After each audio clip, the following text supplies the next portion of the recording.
Bueno, pues vamos a comenzar nuestra tertulia. Pedro de los Santos, buenos días. Bienvenido Pepe Ruiz. Muy buenos días. Enrique Nieto, está con nosotros. Y damos la bienvenida a Jesús Arroyo, que incorporamos también a las tertulias. Jesús es preparador físico. Buenos días. Hola, muy buenos días. Se le nota que es preparador físico, que le estaba pidiendo consejo Pepe, ¿no? Sí.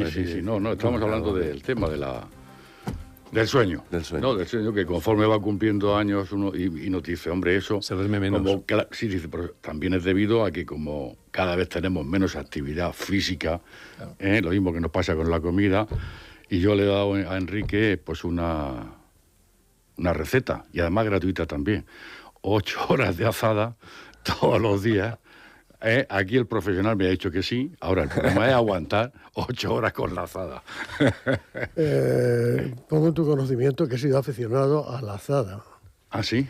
Tengo en mi casa un trocito de terreno que he cultivado durante muchos años. Y ahora sigo cultivando, lo que pasa que con la ayuda de alguien. Pero yo tengo mi roalico, que se dice aquí. Roalico en la huerta, tengo sí. Mi roalico con habas, con lechuga, refratal, igual. Pedro, yo también, ¿Cómo fue la reunión del corredor ferroviario del Mediterráneo? Que era la última, ¿era? Sí, la última. ¿Se disuelve ya? La octava y última, porque bueno, en principio ya en el 2027 prácticamente va a estar ya abierto todo el corredor. Sí, seguro.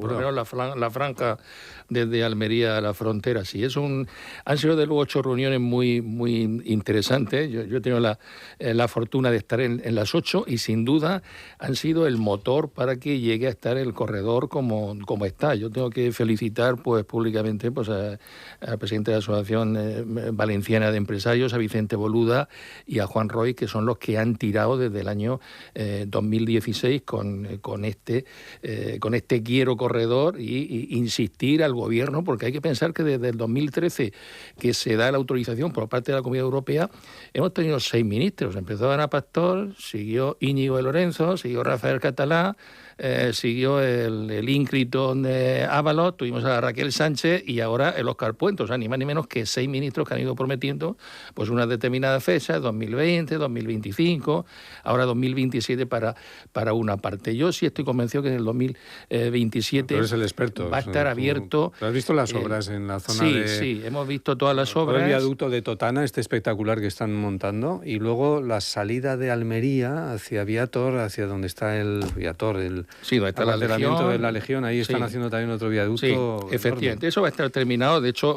yo dentro ahora de 10 días, el 11 de diciembre tengo una visita con los alumnos precisamente allí a las obras, las conozco bien frecuentemente y de luego el tramo hacia Almería va muy adelantado, o sea, tanto el Murcia-Lorca, que el cual ya está pues la vía, que tengo que decir que se va a poner una vía muy especial, con unas traviesas aerodinámicas que se han perfilado ya en Brihuega, en la parte de Barcelona, y que han dado un resultado estupendo para llegar incluso hasta los 370 kilómetros hora. Se está avanzando en la estación de Totana, se está avanzando ya en lo que es el acceso urbano a Almería, y bueno, pues realmente pues va bastante bien ese tramo Murcia-Almería. El corredor mediterráneo sin duda es una vertebración importante, no solamente para viajeros. Hay que pensar que de aquí de Murcia nos van a poner en Almería en 45 minutos, en Alicante en 30 minutos, en Valencia en 1 hora y media, en 3 horas y media en Barcelona y en 4 horas y media en la frontera, en Perpiñán. O sea, es realmente muy importante desde el punto de vista de viajeros. Pero vamos, yo incidiría en una cosa que es el tema de las mercancías. La importancia del corredor mediterráneo es importante de cara a las mercancías. Lo decía Tomás Fuerte, que estuvo además en una de las ponencias ahí, la importancia que tiene para grandes empresas de nuestra región, hortofrutícolas, demás, que lanzamos productos a Europa, ¿no? Entonces eso tiene una importancia vital, el tema mercancías. No es lo mismo, imaginemos lo que puede transportar un camión es limitado, sin embargo en un tren pues podemos empezar a meter vagones y vagones, y entonces la cantidad de toneladas que pueden circular son inmensas. Hay que pensar que el transporte ferroviario de mercancías en España está en el 4%, muy lejos del 15% de la media de la Unión Europea. Entonces a mí lo que realmente me preocupa, y lo decía ayer en una de las mesas redondas que tuvimos después del encuentro del acto empresarial, es que el corredor mediterráneo va más allá. Hay que pensar que el corredor mediterráneo une 6 naciones, o sea, España, Francia, Italia, Eslovenia, Croacia y Hungría, termina en Budapest, Y entonces hay que pensar que en Francia están prácticamente a cero. Lo único que tienen en Francia hecho es el tramo de Marsella a Niza, es lo único que tienen.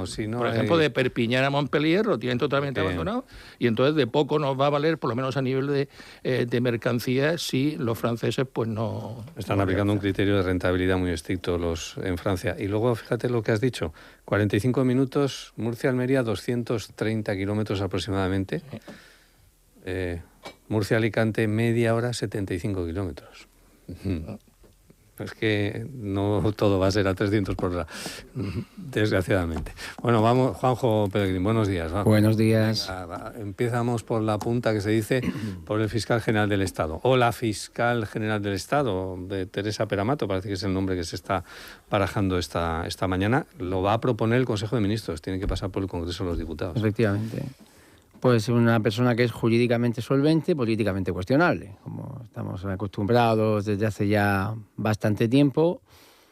Y pues bueno, pues no deja de ser, en mi particular opinión, pues yo creo que es es una línea continuista la que tiene el Partido Socialista para ya seguir con el control de prácticamente todas las instituciones. Si nos paramos a repasar quién ha puesto enfrente de todas las instituciones que ha podido este gobierno socialista, pues veremos que es gente de partido. Y en el caso de esta fiscal, una persona jurídicamente solvente, como digo, con una buena trayectoria, como era Álvaro García Ortiz. No lo olvidemos, que si quitamos toda esta polémica, era una persona jurídicamente solvente, pero que tampoco nunca ha escondido pues, su ideología y su afinidad con el PSOE. Así que veremos a ver.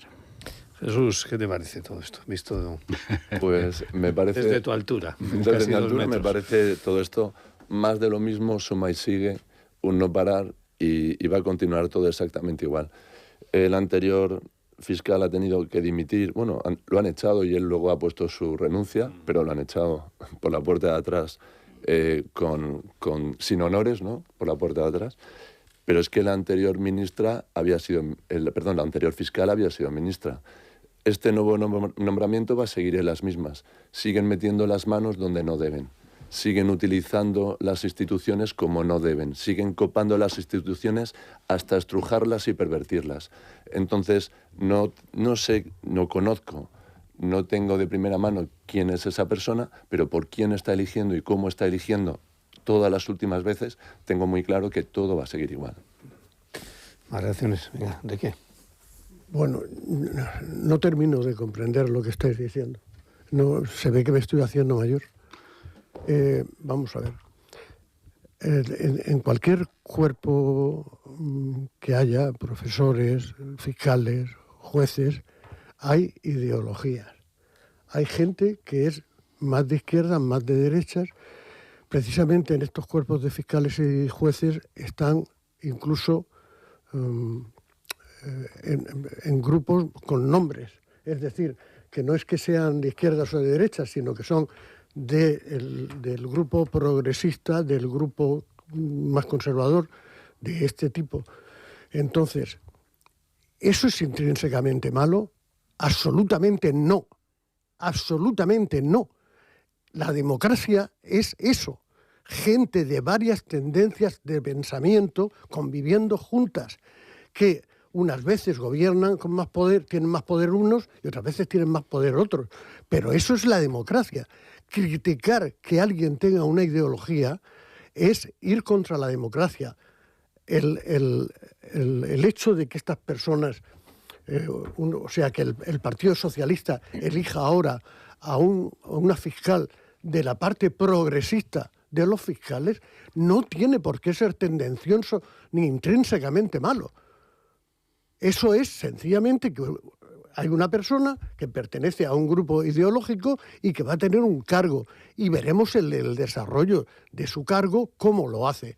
Pero pensar que porque una persona pertenece a un grupo de pensamiento es intrínsecamente malo, negativo para su labor, es absolutamente un error. Negativo, Enrique. El tema es que eso no es lo que estamos diciendo, Enrique. Puede ser evidentemente progresista, puede ser, pero va a estar esta fiscal, habrá que verlo, al servicio del partido gobernante, como sí ha pasado en otros sitios. Pero vamos a ver, ¿cómo prevéis que esta persona ya que está todavía en su nombre que ha salido hoy ya va a hacerlo mal porque es una persona progresista. Pues habrá que ver cómo desarrolla. Pero que además todos los partidos, la organización partidaria de la democracia consiste en eso. Gobiernan los que tienen el poder, los que tienen las mayorías.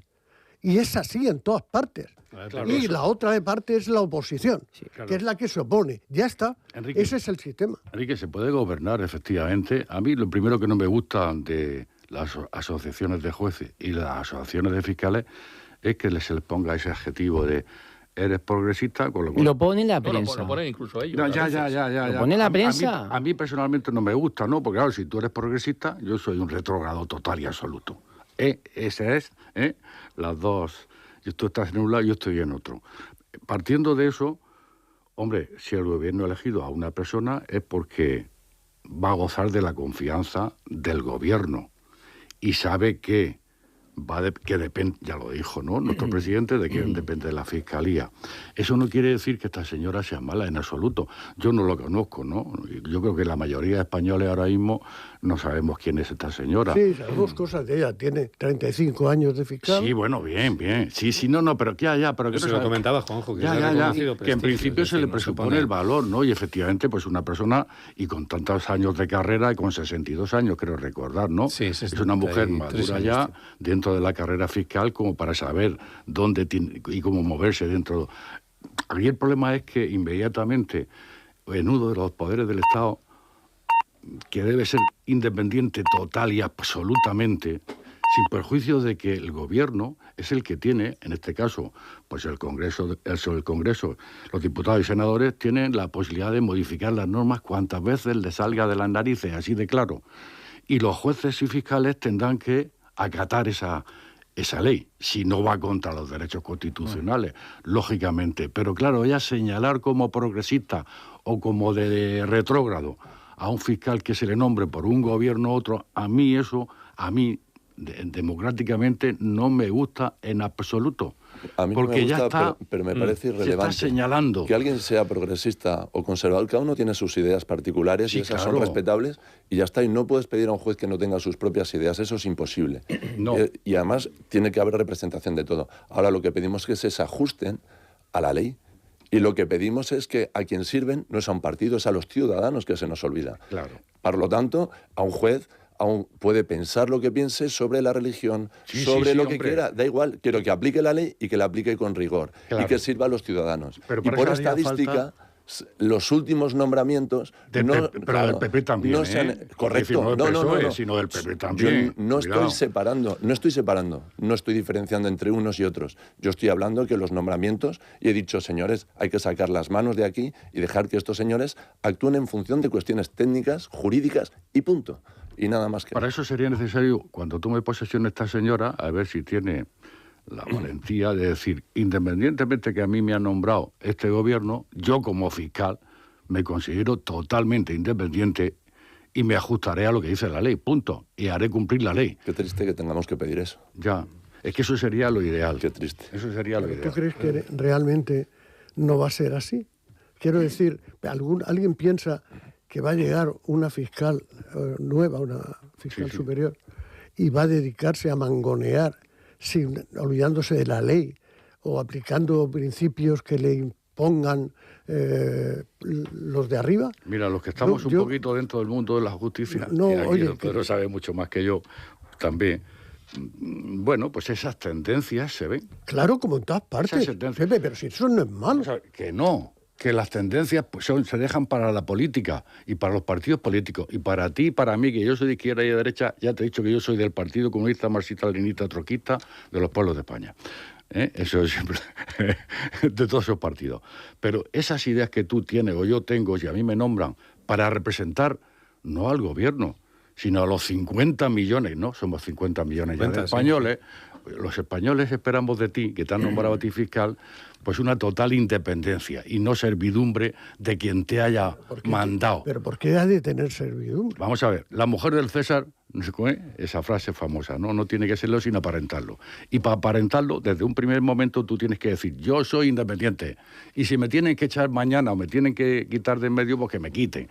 Pero yo voy a hacer cumplir la ley, que es mi misión, que la misión del fiscal precisamente es velar por el derecho de todos los ciudadanos. Yo creo que vamos a darle un margen de confianza. Bueno, claro. Yo, como bien se comentaba, bueno, es una juez de prestigio. Y bueno, por tanto, yo creo que debe de hacerlo bien. Que tiene un sesgo, pues evidentemente progresista, pues quizás, pero eso no hace de que evidentemente pues trate de cumplir de la forma que necesaria y convincente pues su labor como fiscal general. ¿Qué ha sido la número 2 de García Ortiz? Pues bueno, pues eso conlleva que podamos pensar que evidentemente va a seguir por el mismo camino, que haya sido nombrado por el Partido Socialista, pues igualmente, pero bueno, yo pienso vamos a darle un margen de confianza, pues parece que es puede ser una gran fiscal. Como en muchas actividades de la vida, todo se mueve por los círculos de confianza, ¿no? Entonces, bueno, si tú permaneces en un círculo de confianza que llega al poder en un determinado momento, pues luego ya es una cuestión de mantenerse ahí, ¿no? Claro. Son varias personas. Luego, hombre, va a haber una línea de continuidad clara, pues una tiene pinta. Colaboradora. La estadística es tozuda. No va a haber un cambio ahora de orientación, un giro de 180 grados en el comportamiento de la Fiscalía General del Estado, ¿no? Bueno, ya veremos a ver qué es lo que pasa. Vamos a darle ese voto de confianza, ¿no? En esto creo que estamos todos. Sí, hombre, sí, hay que dárselo. Yo creo que sí, evidentemente. Le damos el voto sin ninguna esperanza, pero bueno, yo le doy el voto, no pasa nada. Hay que dárselo. Vamos a ver qué es lo que pasa al respecto de esto. Hay un asunto, hoy en la prensa lo hemos destacado también nosotros aquí, esta situación, luego entraremos en otros asuntos de la crónica nacional. 1 de cada 4 docentes consume psicofármacos y 1/3 sufre ansiedad. ¿Esto te pasaba también a ti, Enrique? Me ha llamado mucho la atención porque lo estábamos comentando hace un momento fuera, que el coeficiente, el índice de piraos en la enseñanza, te aseguro que cuando en los 40 y tantos años que yo he estado de profesor de instituto, era mínimo o ninguno. Quiero decir que todo el mundo estaba bastante estable emocionalmente, había gente que podía ser de un carácter o de otro, como es natural. El enfoque es un poco la presión del trabajo. Pero esa cosa de la cosa depresiva, la cosa de la ansiedad, que parece ir ahora, yo estoy jubilado ya hace unos años, pero yo jamás la he sentido a mi alrededor. Nunca he sentido a mi alrededor que mis compañeros tuvieran un ataque de ansiedad por tener que entrar al tercero B. Es que era una cosa absolutamente incomprensible. Entonces teníais más autoridad, igual. No, o se respetaba más en las aulas. Yo creo que no es una cuestión de autoridad. La enseñanza no es una cuestión de autoridad, te aseguro. Y yo quiero decir, cuando yo empecé a dar clase, cuando entraba en clase se ponían todos de pie y decían, "Good morning, sir". Y yo decía, "Sit down, please". Entonces, eras don Enrique. Y era don Enrique. Y fumaba en clase, ¿eh? Sí, hombre, fumábamos en clase, todos los profesores. Los pobres críos se irían a su casa con un olor a tabaco pegado a los jerseys. Pero quiero decirte, desde luego el ambiente que yo he vivido toda mi carrera profesional ha sido un ambiente de absoluta normalidad. Me cuentan que ahora es mucho más complicado. Que los críos son distintos, que tienen otras aficiones, otras formas de comportarse, pero por otro lado, yo creo, aquí sí, fíjate que los profesores vocacionales son los que tienen que decir. Aquí a mí me da la impresión de que hay gente que se mete en la enseñanza un poco como solución. O sea, yo he hecho esta carrera, he hecho esta carrera, a lo mejor me hago funcionario, me meto en la enseñanza y tal.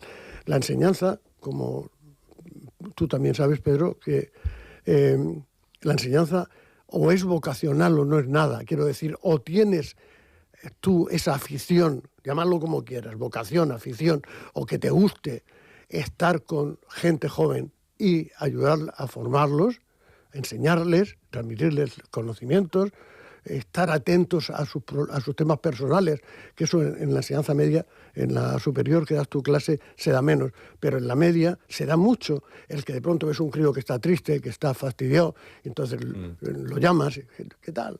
¿Qué te pasa? En la enseñanza media se dan cosas muy bonitas. No hace mucho me contaban una cosa de un instituto de aquí de Murcia, fíjate qué bonito que se sepa esto, que observaron que había críos que no se traían desayuno, los profesores, que a la hora del recreo no traían desayuno, que a veces se acercaban a un compañero y decía, ¿me dan medio? Y que incluso vieron en alguna ocasión que algún lo tiraba una parte del bocadillo, iba otro y lo cogía. Entonces, que había otros que llevaban los zapatos muy gastados, los tenis muy gastados. Entonces, un grupo de profesores hizo así un grupo de tal, pusieron unas perras cada uno y se dedicaron a observar. Y en cuanto veían en el patio a alguien que no te daba el bocadillo, el almuerzo, eso lo mandaban a la cantina. Vete a la cantina y dile al tal que te dé un bocadillo, que luego ellos pagaban. O cuando veían a alguien con las zapatillas muy viejas, decían, ¿qué número calzas? Y al día siguiente le traían unas. Es decir, gente vocacionada. Pero Enrique, pero es que a mí lo que me preocupa mucho es que toman psicofármacos, psicofármacos, sí, para ir a clase, los llevarán puestos seguro, encima. Juanjo, ¿Y qué pasa ahí? Yo eso entraría, perdona, y termino, yo eso entraría, fíjate, yo me parece eso, esa noticia que acabamos de ver en la prensa, muy alarmante. Muy alarmante, yo ahí entraría a saco desde la Consejería, Sanidad y Educación, que se juntaran y hicieran un estudio y ver lo que pasa. Juanjo. Bueno, vamos a ver. Trataré de ser breve, ¿no? Ya que me he quedado a las puestas con lo del fiscal general. Como buen abogado, breve no puedo ser. Me he quedado a las puestas, pero bueno, ya habrá tiempo de hacer un buen excursus con este tema. A ver, lo primero, hacerle una corrección amistosa a don Enrique, y es que no estamos hablando de profesores pirados, ¿vale? Las personas que sufren ansiedad no estamos hablando de personas piradas, estamos hablando de psicofármacos, no de psicoactivos. Vamos a hacer esa pequeña diferenciación, al igual que no se puede meter en el mismo saco un trastorno por ansiedad o un periodo depresivo, ¿de acuerdo?, con un trastorno de la personalidad. ¿Eso que es? ¿Tomarse un Exatín, un Orfidal yo digo antes de entrar en clase? Que la salud mental sigue siendo un problema en este país, sigue siendo un problema en Europa, principalmente en los países desarrollados. También es un problema en los países más desarrollados de Occidente y pues hay que abordarlo pues por lo menos con un prisma de seriedad y con la problemática teniéndola clara cómo y cuál es la problemática.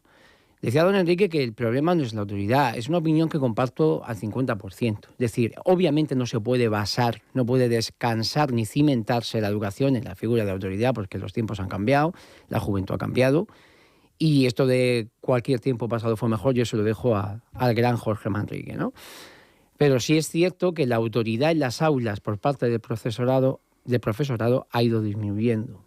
Ha ido disminuyendo y esto tenemos que tenerlo en cuenta con un aumento, por así decirlo, de... Pues, a ver, con buenas palabras, ¿cómo puedo decir esto? Pues de un pasotismo por parte del alumnado, de los padres y una falta también de los alumnos de respeto a la institución que debe comprender y debe valorarse como profesorado. Se decía, cuando yo era niño, se decía que el profesor enseña, los padres se educan. Yo creo que es un 50-50, creo que es un con sí con sa, ¿no? Que se educa y se enseña a partes iguales. Yo he tenido profesores que me han educado y me han enseñado, y mis padres me han educado y me han enseñado. Los profesores no tienen todos los recursos con los que deberían contar. La figura del ministerio, si hablamos con profesores de ahora, tanto jóvenes como adultos, la figura del ministerio es un ente demiúrgico. Tenemos una patata caliente con el tema de la educación en España. Y el que a mí no me ha extrañado esta noticia, como tampoco me extraña la noticia a la que obedece este titular, la noticia real, es que prácticamente un 25% de la población toma psicofármacos en alguna ocasión a lo largo del año. Muchas veces sin prescripción médica, simplemente como una herramienta a la desesperada para aguantar. Jesús. Correcto, yo voy a empezar por donde ha terminado, y es que no estamos hablando de profesores, vámonos a médicos, vámonos a abogados, vámonos a cualquier profesión. Con los tiempos y los ritmos de vida que llevamos son demenciales, quiero decir, eso tiene como consecuencia una alteración emocional que a veces no sabemos, no tenemos ni las herramientas ni la capacidad para manejar, y eso nos pasa factura. Ahora, con los profesores. Yo creo que con los profesores se ven desbordados porque la sociedad ha cambiado, porque han tenido no sé cuántos modelos educativos a lo largo de su carrera y ahora tienen que atender a tanta burocracia que mirar a los niños ya les cuesta, de todos los informes, partes y demás cosas que tienen que hacer, además de atender a los niños, y que, como también se ha dicho aquí, se descarga de los profesores una responsabilidad que es compartida por toda la sociedad, especialmente por los padres. La educación viene primero en casa, después en el colegio y después en el resto de la sociedad. Y la hemos delegado absolutamente en las redes sociales y en las cuestiones tecnológicas, y los niños se están educando solos y van bastante regular. Y creemos que es culpa de ellos, pero es responsabilidad nuestra. Vamos a las aulas de Pedro. Sí, bueno, yo primero estar muy de acuerdo con Enrique. Yo creo que las dos profesiones en las que se debe tener más vocación, sin duda, son la enseñanza y la medicina. O sea, el educar a las personas y, evidentemente, pues el atender a enfermos. Son las que deben de... Y bien es cierto que yo creo que en estas últimas... La sacerdotal también. Entonces. Sí, bueno, sacerdotal también, hay que cuidar el espíritu, pero bueno... En términos generales. No lo tengo muy claro. En términos generales. A ser cura yo creo que no hace falta una vocación. No lo tengo muy claro en ahí lo dejamos. Sacerdotal, pero bueno, es una buena puntualización también, Joaquín. Pero, sin embargo, sí estoy un poco en desacuerdo con lo que comentaba Juanjo. Yo estoy convencido que no hay 50-50. Yo no voy a decir el 100%, pero el respeto y la autoridad que se ha perdido en la enseñanza, tanto en primaria, en secundaria, como en la universidad, es fundamental. Yo pongo un ejemplo. Hace un par de semanas yo tuve que ir a una clase, estamos hablando de la universidad, de una universidad católica con esto, donde se sobreentiende que, bueno, que el alumnado debe ser bueno. Me llega a mi despacho un profesor en un estado de ansiedad grandísimo. Estoy hablando de hace un par de semanas. Me he salido de clase y he dejado a los alumnos. Digo, pero ¿qué has hecho? O sea, había pedido en 3-4 ocasiones, me comentó que se callaran, que estaba explicando que no se callaran. Y llegó un momento de tal estado de ansiedad que se salió de clase. Eso en otro momento, o en otras circunstancias, yo no sé si esa frase de Jorge Manrique puede tener ese aspecto, pues se hubiera echado a los alumnos que están entorpeciendo la clase. Y fue en este caso el profesor el que tuvo que venir en un estado de ansiedad a mi despacho, que tuve que bajar en hablar con los alumnos totalmente desquiciado, de alguna forma, ¿no? Entonces yo no sé si esos datos reflejan, no creo que se haya hecho una encuesta explícitamente a todos los profesores, quizás se ha trabajado con esos datos generalistas del 25%, pero bien es verdad que eso que quizá parte, como también comentaba Jesús, de esa educación que deben de llevar en sus casas y que ya no llevan, pues se va a transmitir, se mete directamente luego en los centros escolares y más tarde en la universidad. Y es un problema realmente grande que afecta no solamente ya a estados de ansiedad del profesorado, sino del mismo, evidentemente, alumnado. Y es la situación en la que nos encontramos actualmente, que no es evidentemente beneficiosa. Sí, había unos datos demoledores, ahora te doy la palabra, Enrique, creo que lo comentábamos ayer en la tertulia, que era que el profesorado español era el de los países dentro de la OCDE que más tiempo gastaban en las aulas, en torno al 20% de su clase, de la hora lectiva, en estar llamando la atención a los alumnos de que guardaran silencio y pusieran atención. Con lo cual, bueno, se perdía todo esa porcentaje de la carga lectiva, ¿no? de la hora. Sí, tienes que estar llamando la atención. Estoy convencido de lo que decís. Bueno, quitando quería aclarar lo de pirao, lo de los piraos, estaba refiriéndome a una cosa cariñosa coloquiales, es verdad, sí, espero que casi todo el mundo haya comprendido. Sí. Y luego, en cuanto al tema de la autoridad y tal, vamos a ver. Yo he sido jefe de estudios de un instituto con 220 profesores. Entonces, claro que alguno ha tenido algún problema alguna vez de que los alumnos no le hayan hecho mucho caso. Pasan cosas como profesores o profesoras muy jóvenes que entran por primera vez, los críos las ven venir o los ven venir y les dicen, y prueban a ver si pueden tomarle un poco el pelo o hasta qué punto está dispuesta a aguantar. Es decir, pero en la convivencia de los alumnos y profesores eso desaparece todo basándolo en la capacidad que tiene el profesor para transmitir conocimientos esa autoridad, entre comillas, que por llamarla de alguna manera, se transmite. Por ejemplo, conozco a una mujer que muchísimos años ya, 57, que ha sido profesora toda su vida, que llegaba a las clases, es una mujer rubia, no muy alta, y llegaba a sus clases con sus libros, tenía allí 40 alumnos, ponían los libros encima de la mesa, estaban todos allí y decía ella, buenos días, con este tono. Y los 40 se sentaban y se ponían a mirarla, a ver lo que decía. Ella solamente no ha gritado nunca en una clase. Nunca no tengo conocimiento de que en una clase haya dicho, Juanito, siéntate. Nunca. Entonces, ¿qué es lo que pasa? Unos en la enseñanza tenemos una cierta facilidad para llegar más a los alumnos, otros menos, pero las convivencias son buenas en cuanto el profesor primero, está allí porque le gusta, porque lo disfruta, porque sí, sabe transmitir. Y eso se lo come todo.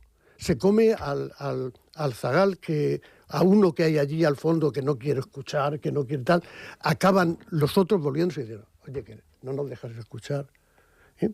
La clase misma entra en una dinámica en la cual se puede convivir. A Jesús por la cabeza se le estaba pasando. Sí, a mí se me están pasando varias cosas porque tengo muchos compañeros que están ejerciendo de profesores ahora mismo y me cuentan un poquito. Mira, una de las cosas que más puede estresar a los profesores no es la relación con los alumnos, sino la relación con los padres de los alumnos. Ese niño que genera disturbios en clase y llamas a su padre y le dices, perdone, su hijo está generando disturbios en clase. Y entonces el padre le echa la culpa al profesor porque no sabe motivar al niño y entonces termina volviéndosele y tiene que luchar contra el padre. No, si no es cuestión de motivación, si es cuestión de respeto, es cuestión de saber estar en un sitio, es cuestión de dedicación, de implicación, es cuestión de que eso hay que enseñarlo en casa y el crío tiene que desde casa también reforzar la figura del profesor. Entonces, esa estadística viene por el trato con los alumnos, en una parte, por el trato con los profesores, con los padres, por otra parte, y porque tienen que cubrir, como el ejemplo que ha puesto antes nuestro amigo Enrique, las carencias del sistema. Es un sistema donde hay un montón de interinos sin plaza fija, donde no hay recurso para todo, y el profesor se sobrecarga ejerciendo labores más allá de sus propias funciones. Y eso puede explicar esa proporción de toma de fármacos para llevar el día a día. Nos quedan unos minutos para las 9:30 de la mañana. Volvemos a la crónica nacional, en concreto a Cataluña. Ayer sorprendía esa encuesta elaborada por llamémosle el CIS catalán, donde se hablaba de que, bueno, pues Junts y Alianza Catalana empataban en intención de voto, con un crecimiento meteórico de esta ultraderecha, ultranacionalista de Alianza per Catalunya, y Vox sobrepasaba al Partido Popular. Había un movimiento ahí en las opciones de centro-derecha que, bueno, inducen a la reflexión. No sé si las características de Cataluña son extrapolables. Hombre, no hay Alianza Catalana ni hay Junts, pero me refiero a si al final esta tendencia tiene la excepción en Cataluña o viene como una corriente para ir implantándose poco a poco en el resto del país, ¿no? No sé cómo lo veis. Está claro que hay una tendencia hacia lo hacia la ultraderecha, y ahí se da, en Cataluña, en ese partido, se está dando la unión del independentismo con esas ideas de derecha muy de derecha muy a la derecha. Muy a la derecha. Entonces, hay que tener en cuenta que Junts, lo que es Junts, que ahí está la clave. Junts era la derecha más conservadora de Cataluña. Que está sentada, por cierto, hoy en el banquillo. Claro. Junts era Convergencia y Unión. Entonces ahí estaba la derecha más tradicional de Cataluña. Independentistas, dentro de un orden, porque siempre ha habido, en esos independentistas ha habido una cuestión económica muy importante. Ahí estaban tan motivados por la parte económica e empresarial y el dominio de la situación económica, y por lo otro la cosa ideológica de la identidad catalana y tal. Eso ha devenido en Junts. Y Junts está en un momento muy malo. Junts realmente lo que está haciendo, yo creo que no le gusta ni a los catalanes, porque la portavoz esta que hay ahora mismo en el Congreso no le gusta a nadie. He hablado con gente de amigos de Barcelona que la ven y no se sienten identificados y pertenecen a este grupo ideológico. Entonces han encontrado en esa gente, en este partido nuevo, han encontrado ahí un refugio y han coincidido dos tendencias tremendas. Una es los que no les convence Junts ya, la situación la ven inestable, no se encuentran como identificados, porque unas veces han votado con el Partido Socialista, ahora dicen que no, porque entonces no se sienten identificados con eso, están inseguros, y han encontrado ahí esa seguridad. Y luego, por otro lado, lo que señalabas de Vox y del PP, ahí lo que está pasando es que el PP está jugando a ser Vox, y para eso los catalanes prefieren el Vox auténtico. Eso está más claro que el agua. O sea, cada vez que Feijóo ha salido diciendo algo típico de Vox, creyendo que así se acercaba a los de Vox, ha quedado demostrado con esa estadística que acabas de decir, que no les ha salido bien, que la gente prefiere el auténtico. Esa es, creo... Hay una tendencia mundial hacia la derecha. Claro. Está ahí. Totalmente de acuerdo. Decir, ha pasado ya esa socialdemocracia, esa Europa, ¿no? Esa Europa central y que irradió al resto del continente, menos Rusia, lógicamente, pero se está pasando de moda. Y se está pasando de moda la socialdemocracia, el socialismo, se está yendo hacia la derecha.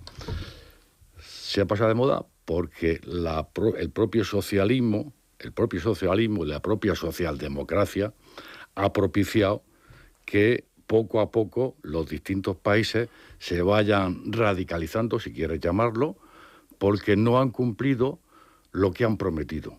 Así de claro. Y eso a lo largo del año, a lo largo de los años, ha ido calando en la sociedad, y ahí está. Y estos son ahí están los resultados. Poquito a poquito va calando la derecha. Y el socialismo, como siga así, desaparecerá. Pero hasta que venga una nueva revolución. Las encuestas vienen diciendo, hace 10 años, el problema que más veían los catalanes era su independencia, era el número 1, su problema. Ahora pasaba a ser tercero. La inmigración y la vivienda han superado, y son problemas que evidentemente no solamente a los catalanes, sabemos que también son problemas que afectan al resto de España. Inmigración propiciada por ellos mismos. Bueno, sí, en cierto modo sí. Entonces, claro, Silvia Orrior ha hecho con la Alianza Catalana, ha intentado atraerse primero con una ultra independentista, vamos, o sea, algo lo ha radicalizado en esa versión que estamos comentando, que va a un giro a la derecha, pero también ha asociado el tema pues de la inmigración, tanto o más, yo diría, que Vox, vamos, ella ha dicho algo que no ha dicho Vox, que es islanófoba, ¿no? Sí, y luego, independientemente, ha sabido también no solamente quitar esos votos que está cogiendo a Junts, a Esquerra Republicana, sino también a CUF, porque siendo Silvia Orrior una católica practicante, sin embargo, en su programa da el visto bueno totalmente a temas como la eutanasia, temas como el aborto, con lo cual se ha acercado también a esa izquierda independentista que era CUS en su momento, con lo cual está jugando realmente pues muy bien, y yo creo que va a ser un terremoto político en las próximas elecciones catalanas. Si bien es verdad que también yo creo que a largo plazo, pues bueno, pues tendrá, digamos, poco recorrido, como lo tuvo pues bueno el mismo Ciudadanos en Cataluña, que llegó a ganar hasta unas elecciones catalanas en su momento. Pues yo creo que es una muestra de la desafección de los ciudadanos con la política, y no quieren volver a votar a ninguno de los partidos que ya conocen. Y aparece un partido nuevo prometiendo cosas diferentes, Y me echo en brazo ya porque lo que he visto por todas partes no me gusta. Y cualquier votante del PP está decepcionado porque no cumplen. Cualquier votante socialista está decepcionado porque le mienten y no cumple. Si te vas a Convergencia o a Junts, estás viendo cómo luchan por sus propios intereses, sus propias amnistías, sus propias tal, pero realmente no hay propuestas ciudadanas.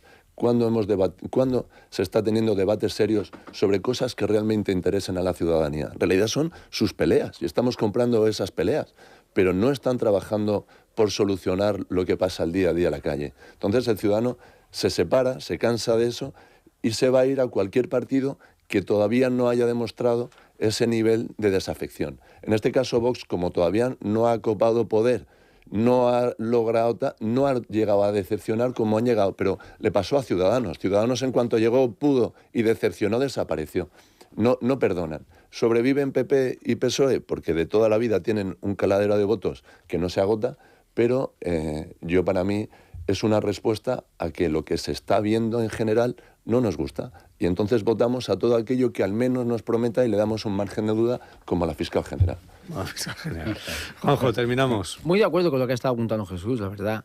Sigue un poco salgo al paso respecto a lo que ha comentado Pepe, y esta crisis de la socialdemocracia también es la crisis de los partidos demócratas cristianos, que son las dos corrientes de pensamiento que han construido la Europa que conocemos. En un artículo, Juan Manuel de Prada comentó que el Welcome Refugees es el último clavo en el ataúd de estas dos corrientes políticas. Y el Welcome Refugees, quien lo dice primero no es Manuela Carmena, es Angela Merkel, que es la líder del Partido Demócrata Cristiano Alemán.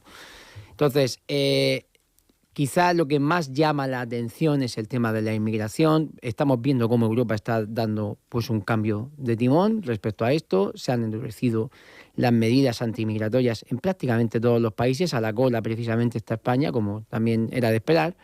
Y esto sí que preocupa a la población. Pero es que a esto hay que sumarle, en el caso de España especialmente, pero que también está sucediendo en toda Europa, en países como Austria, como Alemania, la crisis de la vivienda es algo que es global, no es solamente un problema localizado. Y también ahí lo pongo en sintonía con lo que apuntaba Jesús, ¿no? Este descontento con los partidos de siempre, con la gente de siempre, que estamos viendo en qué gastan el dinero, a qué se dedican. Precisamente un dato que no me ha dado tiempo a dar antes, el presupuesto para la educación en el PIB es el 5%, cuidado, es el doble del presupuesto para ciencia y tecnología, por poner un ejemplo. Y uno llega a plantearse, pero ¿estamos en manos de buenos gestores o esto simplemente es una banda de sinvergüenzas? Luego llega otro partido, las leyes con las que no estaba de acuerdo, con las que hizo oposición, ¿las va a quitar? ¿Las va a enmendar? ¿O nos las vamos a tragar? A mí lo que me preocupa de todo esto que ha pasado con el fiscal, con Televisión Española, con todo lo que estamos viendo, es el precedente que se sienta. Si el día de mañana ocupan los sillones, los del Partido Popular, el PSOE les ha dejado un precedente. No voy a decir cojonudo porque a lo mejor es pasarme de la raya, pero desde luego que le han dejado a base de gol para citar Televisión Española, para citar el resto de instituciones y hacer pues lo mismo que han hecho los otros y que a nadie le extrañe. La gente se ha cansado de eso. Y no es cuestión de que la gente se haya vuelto extremista o haya salido un día y hayan dicho, ahora todos somos ultramontanos. No, que simplemente quiere que vengan unos para que limpien lo que hay. Y ese argumento al final es el que acaba cogiendo peso. Que vengan y que pongan un poco de orden y que metan un poco de cintura. Es triste. Ojalá no hubiésemos llegado a esto, nunca. Pero es que es así. 9:31 minutos, la tertulia. Pedro, Pepe, Juanjo, Jesús, Enrique, gracias. Propicio por compartir 10 minutos. Propicio día. Propicio día. Hacemos una pausa, escuchamos las últimas noticias.